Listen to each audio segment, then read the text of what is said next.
Yeah, so lads, you've been well able to give Liverpool abuse here. So we're going to spend a bit of time on Manchester City versus Manchester United. Who will I go for? I'll go with Stephen. Ole Gunnar Solskjaer. Tell us how you feel about him, because you've had some roller coaster emotions. I'm sure you've told me Ole out before in WhatsApp messages, which I won't dig out, and Ole in and all that jazz. Where are you right now in terms of like, he's done a good job, I guess, but I think I'm on the Ollie out bandwagon again for another few weeks. Wow. I know that's too rash. That's too rash. I was actually listening to Luke Shaw. I think he was on one of these FIFA videos on YouTube during the week. I don't know if it was Sky Sports that did it or if it was somebody else, but it was FIFA 21 powered, and he was saying that Ole Gunnar Solskjaer is probably the manager he's learned the most from in his time at United, that he didn't learn as much from Van Gaal or Mourinho. Well, I wasn't expecting to say Mourinho based on the relationship they had there, which I thought was interesting. Now, I know he's obviously going to say that when Ole's his manager, but just some of the detail he went into, I thought was interesting. Look, Ole's improved the team. Ole's got better players in the team. I still think that he's not the manager to take us all the way. I think he will get more improvement next year if he's there next year. I think we were right, despite all the calls to get rid of Ole, to stick with him. I'm not sure who else is there to replace him. And at the end of the day, he is learning on the job. Like, experience at Molde isn't going to stand for a huge amount. When you get to the bright lights of the Premier League and the callous nature of the media and the expectation of the fans and the impatience of the fans. So, look, he's learning on the job. Let's see where we are at the end of the year. If he can hold on to second, that's a massive improvement. The points total is a lot higher.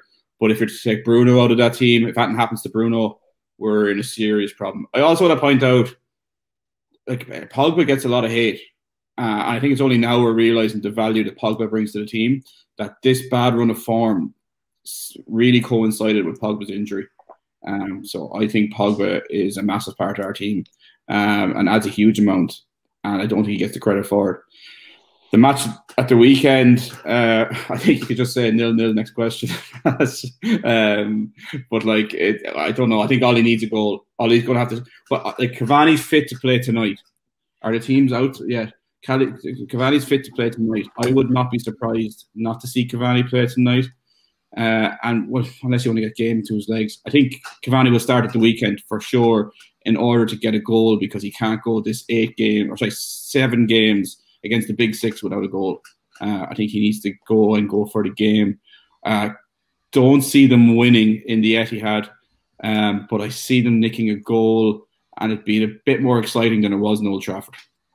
I think if Ole can afford to go for it, with Leicester's form kind of not brilliant, the injuries that they have, and we discussed earlier, it might give them some daylight. Now, Chelsea are coming back, their form is good, so that might be another challenge coming at them. And West Ham and Everton, I feel, probably will falter at some stage. So he just needs to keep the gap between Leicester and Chelsea, keep them at arm's length, and he could probably afford to go for tomorrow, Sunday. So I'm going to say 3-1 City, but I'm going to say a good game. So yeah, Shane, would you kind of concur with that? The teams are out, as you mentioned, they're managing. It's going to be managing Fred in the middle there. Cavani's back, and so he's starting tonight, Shane. So yeah. So how do you see this game going? Yeah, as Stephen said, we badly need a goal.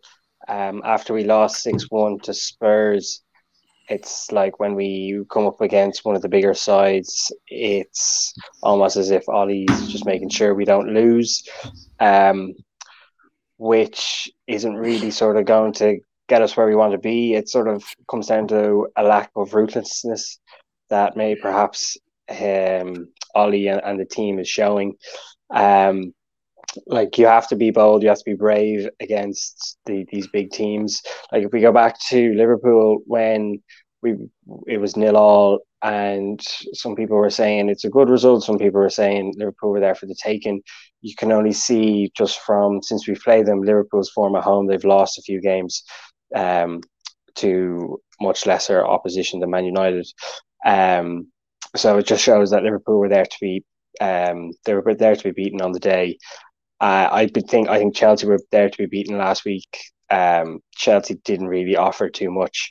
They kept the ball well, but they never looked too dangerous, bar one or two crosses And then it sort of came down to, could United find a piece of quality to score, which we just didn't. Cavani is definitely a massive plus, having him back. But yeah, just looking, I suppose, at Solskjaer, it's a tough one. Like I wouldn't say Solskjaer out, but do I fully believe he's the man to bring back the glory days? I'm not convinced at the moment, but you do sort of wish him the best. But like, even playing against Chelsea, Fred the Red took a shot on his weak foot and almost went into the top corner. Fred started laughing. Ollie started laughing. And like, sometimes we go out, we get beaten, and in the post-match interview, Ollie's almost laughing, like he's smiling. He just doesn't come across as the sort of character who's going to go in like Ferguson did, and absolutely kick up a storm in the dressing room, and start going mad at the players. He looks like he's more of the type that is going to put the arm around the shoulder. When some players like Tony Marshall, he needs a kick up the backside. Like, he comes on and it's like he's insulted that he's been asked to play. He wanted to be number 9. He got the 9 shirt, and he'd be better off going for a walk on Dunleary Pier. I think he's just not interested. Anyway, rant over. Let's go back to a prediction. I'd love to see United go out and hit them on the counter attack the way we would, or the way we used to at the Etihad. But City now, they're 21 games in a row to win. It's hard to fancy that United will beat them. I'm gonna go for a 1-0 City win, unfortunately, as much as I hate to say it. But just last point on the Ollie before I bring Sean in, would you have Mikel Arteta or Ole Gunnar Solskjaer as manager, lads, if you had the choice? That's a stupid question.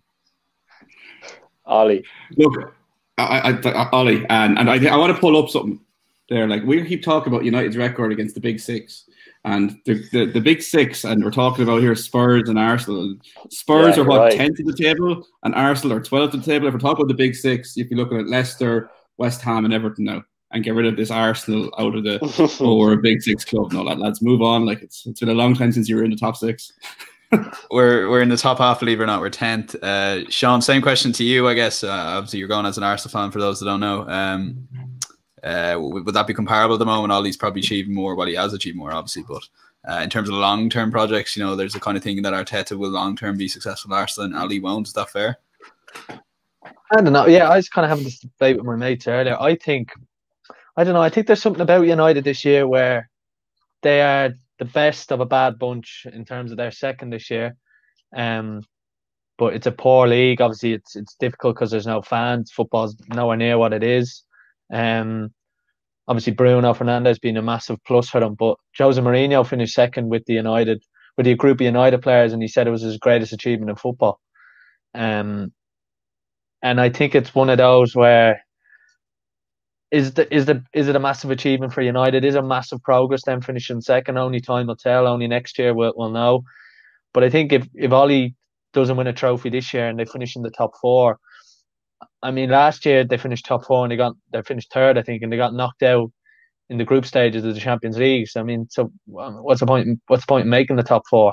So I think it's one of the Ollie, and they've spent a lot of money. Manchester United, 50 million on Fernandes, obviously unbelievable business. Maguire, 80 odd million, Wan-Bissaka. So they've spent a bit of money, Manchester United, and I'm sure they want to see a return from Ollie. I think he's doing a good job, don't get me wrong, but I think he's starting to get now where how many managers get 2.5 years at a football club and don't have any success. I think at the moment it's Manchester United are probably in that stage where they aren't what they were in terms of even 4 or 5 years ago. So they have to try and get close to, Chelsea have this identity where they can sack managers, but they'll always be in and around the top 4, the top 6. If they drop out, it doesn't matter. They can bring in a manager because they're so trigger happy. I don't think Manchester United are that club, but they are in a position where, you know, the longer that they don't get a trophy, the harder it will be to win a big one. And I think that's a huge issue for Ole going forward. What do you reckon about that, lads, in terms of, is a trophy vital this season for Ole Gunnar? Open the floor to Edius. Yeah, I think everything that Sean is talking about is it hits the nail on the head. Like, we have to remember that we did finish second under Jose as well.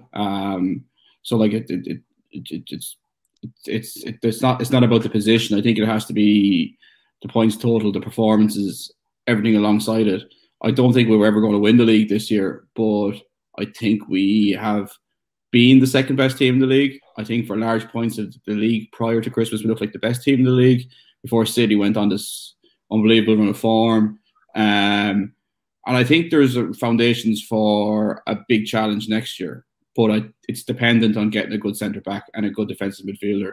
And whether we need a trophy, I think it's a test for Ole, because it's this semi-final issue that he has, and he needs to get over it.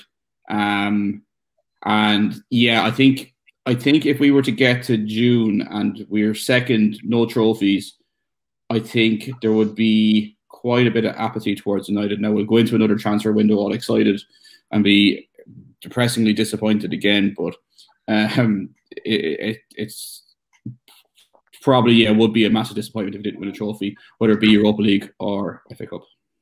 The summer before Jose got sacked, he wasn't backed with two centre halves. He was adamant on getting centre halves. It was the big talking point of that summer after they'd given them the contract. So it was a bizarre summer for Manchester United. But Ole has been backed in a few of the signings have obviously worked. You know, Wan-Bissaka, Fernandes, you know, Jury's out, Maguire. But like I said, next year is a huge year for Ole.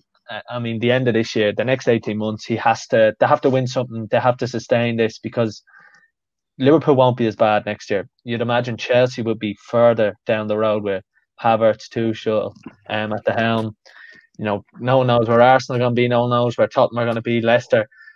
But it's not. The league isn't going to be as bad as it is this year. And I think Manchester United have done well with second, but they need to push on now if they are to get back to, you know, being a side who wins a title, because what is it? It's nearly 7-8 years since their last title. You know, Arsenal is 16 years. It's very easy for that cycle to go. Liverpool 30 years, and now Manchester United had 26 years before where they didn't win a title.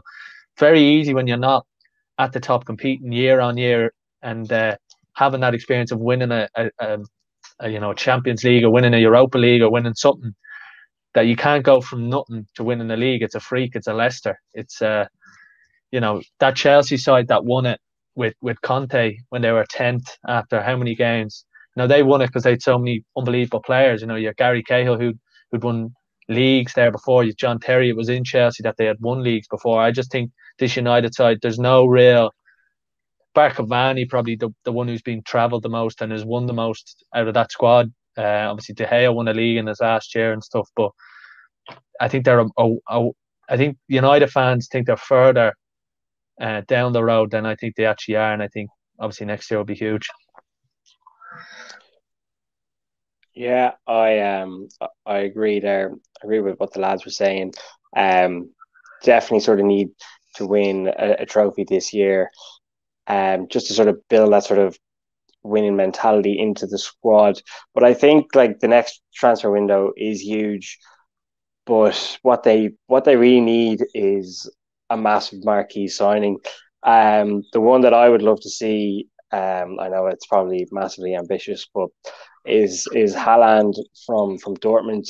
I mean, if they were willing to spend, 80 to 100 million on Sancho, they should be just scrapping those plans and just asking how much do Dortmund want, and just even if they have to sell a few players, just get him in, because he's young, he doesn't have any sort of injuries or known injuries, and he's just a machine, and he's the sort of player that could be scoring goals for United for the next 10 years, whether and at the end of his career, if they bought him for 120, 130 million, I'd say that could look pretty cheap, considering the return on investment you get.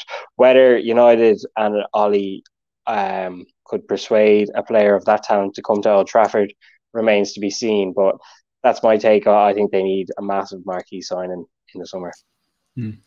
Yeah, final word on that, Sean. I guess Haaland obviously would be an amazing signing. Is that doable for Manchester United? Because we were speaking about the lack of number 9s, and I guess Shane's right. Sometimes the answer is as simple as a Haaland. I think they will go for it because at the moment I think Dortmund are 5th or 6th in the Bundesliga. They haven't been great, and those top players need to be playing. The Champions League, need to be playing at the highest level. You also have the link with Haaland being born in England. Kind of knows what it's like, and you'd imagine he's going to play there at some stage. So you want to be the club that has him. I think he's going to be one of these players that could play, in 3 or 4 different countries. I think the Ronaldo model of that, I think those kind of players are going to take.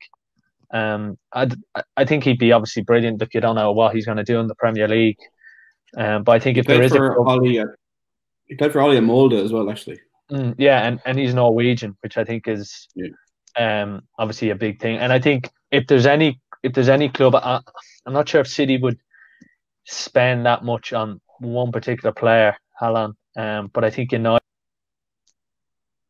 Geez, yeah, we've just lost Sean there, Stephen. So before he comes back, you're making a couple of points on Haaland, or you wanted to come in just very briefly? No, I was actually just saying he was saying that Ollie might have a chance to sign and they might go for him. I think there was a connection there. I believe there was a private meeting before he went to Dortmund of Ollie tried to sign him, and there was issues around agent fees. I think his agent is Pogba's agent. Yeah, Riola, which is a massive red flag in my opinion.